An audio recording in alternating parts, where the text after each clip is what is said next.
as much time on the right things, or even the money they are spending, paying bloggers and all that to, politic and lie about us and create things about us.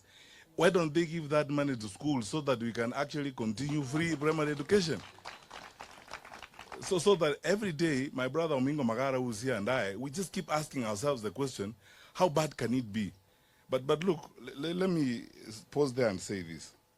Listening to Honorable Justin Muturi speak, and by the way, for me, this is my best possible audience I would talk to. This is my ultimate comfort zone. This is where I belong.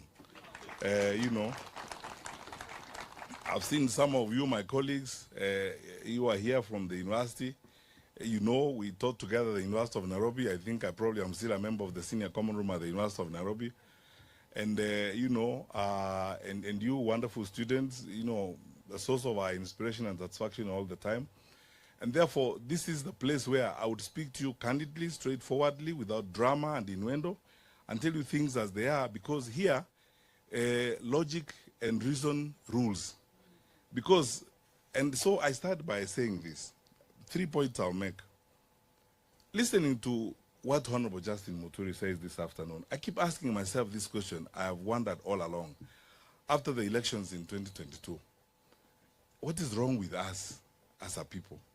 Because I remember I went to a conference of bishops in Westlands when I was Cabinet Secretary for Interior, and a bishop challenged me about money and said, these wonderful people in one party are going around promising everybody billions, Mama Mboga billions. Where have you taken the money? And I told them then, as all of you have proved today, that is a lie. These people are lying to you. There's nothing they're telling you that is truthful. They're telling you things they think you would like to hear and vote for them.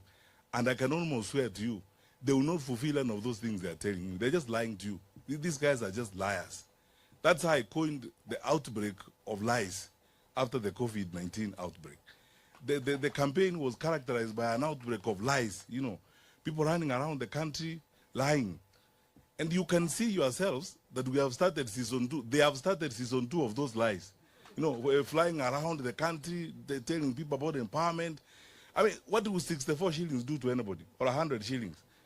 Now they are bamboozling villagers, with helicopters and so on. You're smart people. I mean, you more than anyone else as educated people who have engaged in research, who analyze information.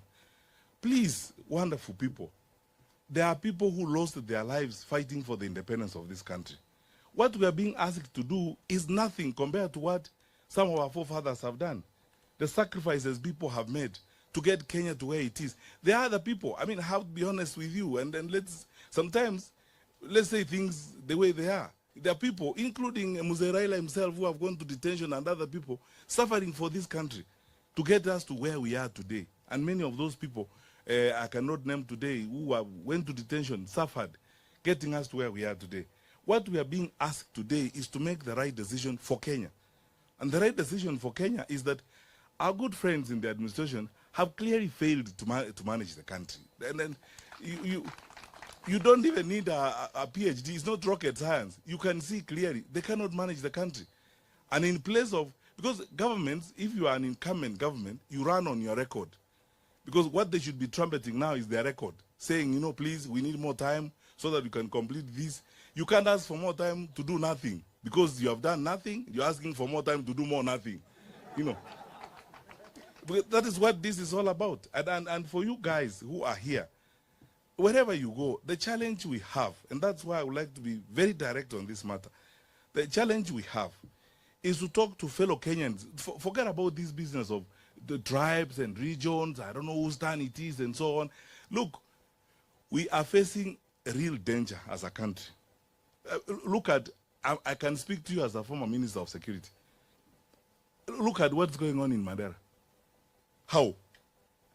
An independent country like this that's supposed to have an infrastructure in place and so on. What is that going on there? Look at what's going on in our cities and so on and so forth. The rate of crime going up, every day and so on.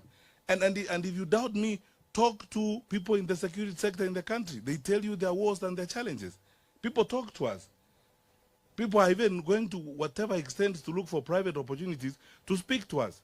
Their woes and their cries and the challenges they're facing, how they're facing all these problems. So I want to ask you this question. Surely, you're all intelligent people. We're all intelligent people as we're here. What are we waiting for? Do we even, Honorable Kalonzo Musyoka, do we actually need to campaign? What do you want us to tell you? You know, President Kibaki used to say, unataka tukuambie nini? What do you want us to tell you? Yeah. Yeah. What do you want us to tell you? Honestly. That describe what you can see what is going on in the country. And then you see all these dramas that are going on, you know, because the character of people who cannot deliver is clear. They will dramatize everything. They spend all their time on nonsense and the things that they lie. They use excuses every day and so on and so forth. I was in the US when I saw a letter. They have choreographed a letter purportedly from the chairman of the AU addressed to the head of state here to nominate or appoint Kalonzo Musyoka to go and do something in Western. You know, it takes time to pay people to spend time on that kind of nonsense. I mean, for a country that is supposed to be going forward, that's what they are spending time on now. If you look at the amount of money they are spending, those of you who come from Kisi, you know this. 2 months alone, the deputy president and some group of people have gone there 9 times, a record 9 times, supposedly for empowerment. 100 shillings, 64 shillings, you know, hustling villagers, we are empowering you, and so on. I mean, by the way, you don't even need a meeting. When you work, you don't need a meeting. Your work will speak for itself. Amana mnagani? Yeah. Your work will speak for itself. In fact, you will not even need to ask people to re-elect you. People themselves will be saying, let's give these guys another term. If they are going the way they are going, let them complete what they are doing. So, but what are they going to complete? Nothing. Give you more time to complete nothing. I mean, so, yeah. So that is it. When my brothers and sisters, I want to speak to you from the depth of my heart. We are in this, Honorable Kalonzo Musyoka and these brothers and all of us, we are not in this because we are bored or we have nothing to do with our time. We are in this because we want to make a contribution, because we are shocked at how our country is going down. That's all. And you can see it. It's not, we're not coining it. We're not inventing it. You have pay slips in your pockets, don't you? And you see what, so as President Kibaki several times before, we are betting on our differences, you will lose your bet for sure, because we are not going to disagree. All that propaganda and all those stories you hear being coined every day and so, they're intended to either annoy Kalonzo or annoy me or annoy Kalonzo's supporters or annoy my supporters or do something. Oh, you know, I don't know who's annoyed. How do you know? I mean, you are not God. How do you know who among us that is annoyed? You keep peddling lies, you know, and so on. We are determined to make our contribution and make the ultimate sacrifice about how we will save this country and redeem or save this country from the hands of these people. You know, people advise me these days that because I'm saying I'm aspiring for the president, I should change my language a little bit. Because I would say some stronger things. Because some of the things you see are shocking. Because how a country, I mean, a country of our size, and you know, Kenya, we have everything going for our country. You guys know this more than anything else. I was in the education sector. We have a very educated population, very patriotic people who love their country. Kenyans are very hardworking people. They really want to do good for their country. All they need is trustworthy leadership. You mean what you say what you mean. It's long since we had a government that you could trust. That's all that Kenyans are asking. And because they can't be trusted, we are telling you, trust us. We'll give you our word and we'll keep our word. Trust us. And then we will level with you, not verge or hide or hibernate or tell you stories in place of work. And we will not come to you and begin to lie and pretend about things, you know. Listen very carefully. There must be linguists in this audience, students of linguistics and researchers. I want you to listen to the language of this administration when their leaders speak. It is actually, it's called street corn language, you know, where they say, tumeunganisha waya, tumetenga, you know, that's, that language is non-committal language. non-responsible language, language that you cannot ascribe responsibility to. Very evasive language.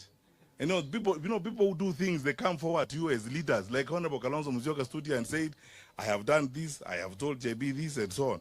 Or JB says, I did this, I asked this question, and so on. That's what responsible people do. But those who are evasive, who evade responsibility, they draw in that language, that evasive language. And kuunganisha wa is now what?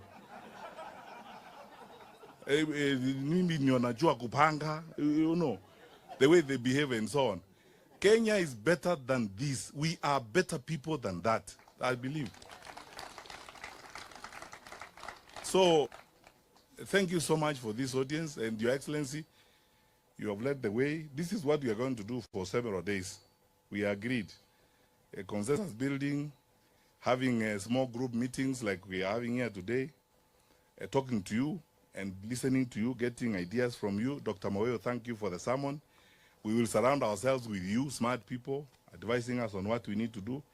And we will do this until that time when we get to a point and say which one of us is going to be the captain to lead the team for transformation. And we will continue to work together. And you are friends because you have nothing to run on, you have nothing to defend. It's only propaganda you can do. Please carry on, because in any case, you must find something to do. So if that is what you have found to do, carry on with it. As we carry on with the plan we want to build and the platform we would like to build to move our country to the next level. And we will soldier on as leaders outside of government. And finally, my brothers and sisters, I say this every time I have an opportunity to talk to Kenyans. We are stronger, and there's nothing wrong with our country. I mean, this is a wonderful country. It's our only home on earth. God has been kind and gracious to us and gifted us a wonderful country. Let's take care of it. The challenges we have, the momentary challenges in our leadership, are not our destiny. You know, that language, those kind of lies. You know what Dr. Kitui was asking here? You university professors are researchers. You know, when a guy tells you that they are of the place, we were actually working the math in the morning together and were saying it must mean that every 5 or 10 households in that area has got a clinic. Is that possible? You expect that we will believe that? You know, so you know, please let us not accept these intellectual insults and abuse we are getting as a people. Let us stand up, crank ourselves up, dust ourselves together, move forward, vote these fellows out, and form a government that will take Kenya to the next level. And demonstrate our seriousness as a country. We are a serious country. We cannot be managed like this. We are serious people. How can we accept to be managed like this? And indeed, we have capacity to manage ourselves better. So, my parting shot, Honorable Kalonzo Musyoka, is let's do every one of us who are seated here. I want to ask you, please, prepare to do a good thing. You know, in life and in the history of your country, you do a good thing when you improve your country's welfare. And now, as we are moving forward to the elections, please prepare to do a good thing. And the good thing can't be returning these people. So you know what the good thing is. And you educated people. Yani kama tuko namna hii vile tulivyo baada ya miaka 3. Another 5 years of these people, do you think you will have a country? Takuwa hata umeuswa wewe mwenyewe unafika Dubai. God bless you, my friend.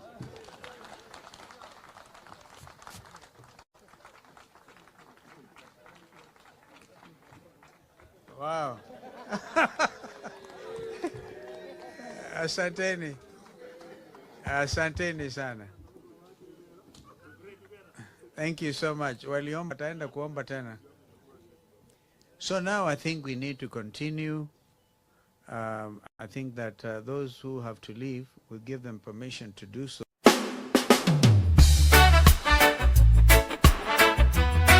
Yeah, man, feel that rhythm now. This is sunrise.